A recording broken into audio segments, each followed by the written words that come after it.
Evergrande, China's second biggest real estate developer, is in grave trouble with a debt of around $300 billion on its head, which is almost 2% of China's GDP. Started in 1996, this company has pushed China's infrastructure development to an impressive pace. With over 1,300 projects in 280 cities in China, the company directly and indirectly employs more than 40 lakh people. So why all of a sudden this company is in jeopardy? With a strong political backing, Evergrande took loans easily beyond its repayment ability. Evergrande raised debt of over $300 billion from market through bonds.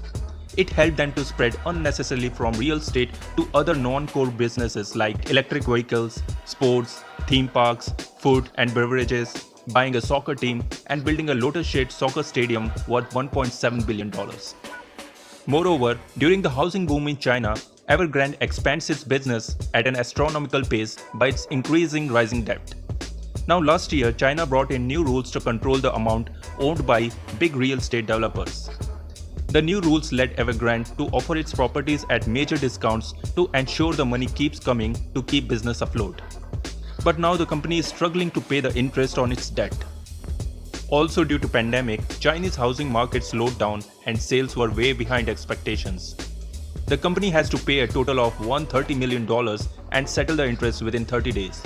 The stocks of Evergrande has already declined by 85% in the last 6 months. Even Elon Musk, Jeff Bezos, Warren Buffett, including others, have lost over $26 billion wealth due to this crisis. The company even asked its own employees to lend money if they want bonuses. In the next 12 months itself, Chinese corporates have to repay debts worth over $1.3 trillion. But if it fails to pay the interest, the company will get default, which will again spark a series of some serious repercussions. More than 75% of Chinese household wealth is tied to the real estate and housing sector.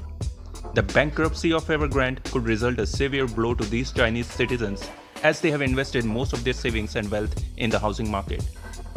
Money invested by huge number of foreign investors in Chinese bond markets will vanish in thin air. The company has already defaulted the payment of foreign investors twice within 10 days.